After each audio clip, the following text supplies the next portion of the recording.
everybody, it's MK, and today is Mixed Media Frenzy Friday, and this is the layout that we will be scrap lifting today.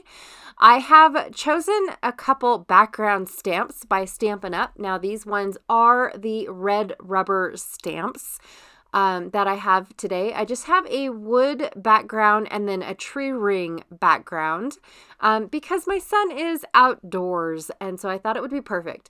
But today, instead of using a spray or the packaging technique, I decided to use butterscotch and chocolate gelatos because I veer away from gelatos.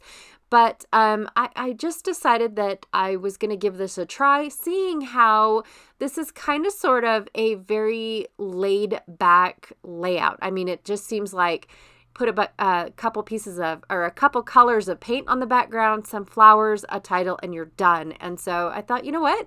That would be super fun. But I think instead of just doing a packaging technique, I'm going to do the stamping technique. So I picked out some thickers as well for my title, which is going to be pretty simple, just like the title in the layout is. I also have this adorable photo of my son, a few pieces from 49 and Market. I think it's Take a Hike or Hike More. I do not remember, you guys.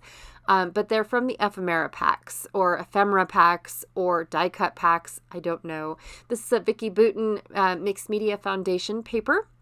I'm going to trim off those little rigid edges from where you tear it from the paper pad though. So that's what I'm going to do really quick. So what I'm going to do with the tree ring and the wood grain is I am going to put my gelatos all over it. Now, I could not remember, do I put the gelatos on first and then spray? Do I spray, then put the gelatos on? I could not remember to save my life. So I thought, you know what? I'm going to do the gelatos first, spray it. There it is all sprayed, and then put it down. Nope, didn't work. So while it's still wet, I'm going to add my gelatos. And basically what I'm doing is I'm just doing a rough go around of the tree rings. I'm not even trying. And that was the effect I was looking for right there. I wanted kind of an image, but it be watercolor is the image that I was looking for. And so I'm going to do 2 tree rings and probably a few of the wood grain, just because I didn't want it to be solid. And so I'm trying to do the whole corner effect just like in the sketch. And so I kind of made a little L shape ish, depending on how you turn it and which way your L's go. Mine happened to be going to the left, so it's okay. I'm dyslexic.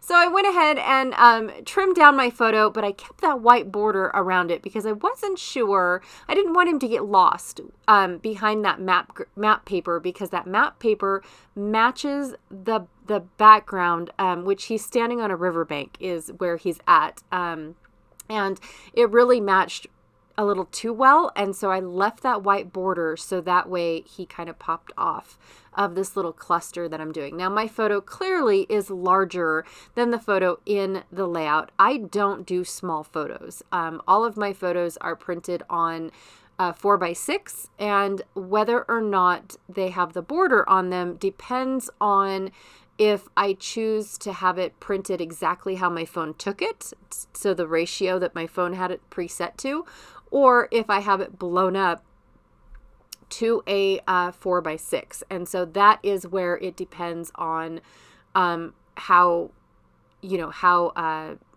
they come out and whether or not they're true 4x6s.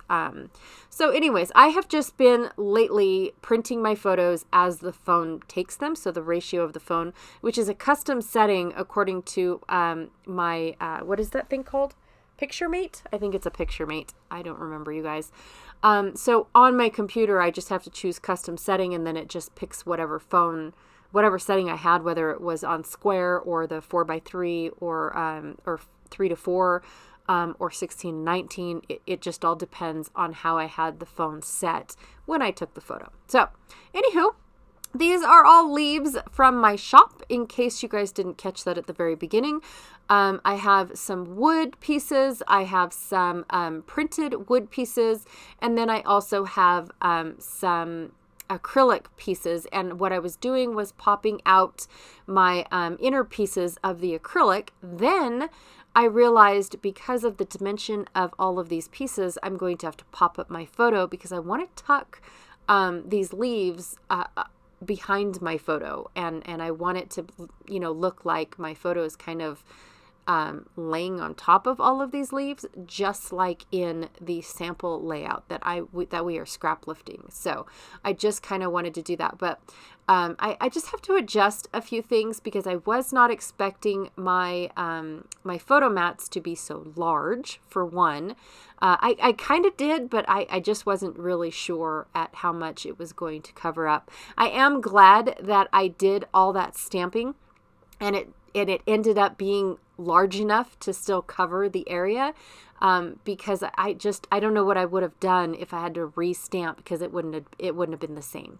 All right, so now what I'm trying to do is spread the color. So I know that I have a lot of brown already going on this layout, and so the first thing I eliminated were these like wide leaves that are kind of on the red side. They're kind of a brownish red, and so I immediately decided I'm not going to use any of those because they just blend too well into the background. I want the leaves to stick up, so I knew I was going to want to use all of my yellow leaves, all the green leaves, and definitely those orange leaves. In fact, I was thinking, oh darn, I should have had more of the orange leaves, but of course I do not, to be honest. And so, but I also wanted to bring in some of the gold leaves, so that way Smile wasn't the only gold element on the layout. So I wanted to make sure that I added them. Plus, this is about the, I want to say, third time I have pulled out these thickers just to use their leaves, and then I forget and I don't use them at all. So I'm happy to report that I did end up using these leaves. They stayed on the layout and I remembered to use them. Yay, go me. So anyways, finally like how everything is looking. So I'm going to commit by gluing everything down. Now for these acrylic and wood veneer pieces, my Altenew, no, it's not Altenew, I apologize. My Nuvo Deluxe adhesive is brilliant for this. It's almost an instant stick. It doesn't soak into the wood, and then you have to kind of like, I don't know, put what are those called? I don't know.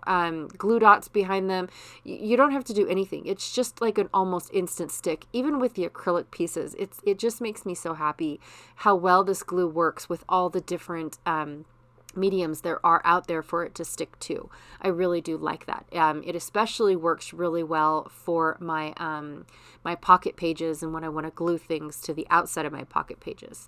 So anyways, I also wanted to put some leaves and an acorn inside my viewfinder because of the fact that I didn't have leaves long enough to be seen behind the glue finder. Oh my god, the viewfinder. And so I kind of tucked them in even though I've already glued it down. And so that was kind of like playing Operation to try and squiggle those back in. This is just a cute, adorable photo of my son playing on the riverbank at my parents' house. And my other son was actually drawing on the riverbank. He took a huge stick and he was drawing it. So that's going to get a whole other layout on its own. But this one particular son, he doesn't really, like, I have two sons that aren't really big on being in the camera. In fact, I pull the camera out and that's the first thing they do is move out of the way. So yes, I did appreciate the fact that he just turned around and gave me a very handsome smile. And maybe they are growing out of that, don't take pictures of me stage. Who knows? I would appreciate if they did. But the last thing I'm going to do for this layout, because it looks like it is in the sample sketch, is add a little bit of splatter. And of course I went with gold, A, because it was already on my desk, and B, because I felt like, it was part of the elements that I was adding to this layout is just a hint of gold. And so I thought, yeah, it works. I really do love how the stamping turned out on this layout. I'm pleased with it because I do shy away from the gelatos. So I'm glad I pulled them out and played with them for a little bit. And who knows, maybe I'll do some more. Absolutely. I just love how this one turned out. Anyways, be sure to check out everyone else that is playing along. We have decided to add a few more other people to join us for Fridays, which I'm so super excited about. And this will be their very first Friday joining us. So I cannot wait to see what they create. Be sure to check out everyone else. All their links are down below, so that way you can also see the newbies that have joined our little group for Fridays. And I will see you guys all later. Bye.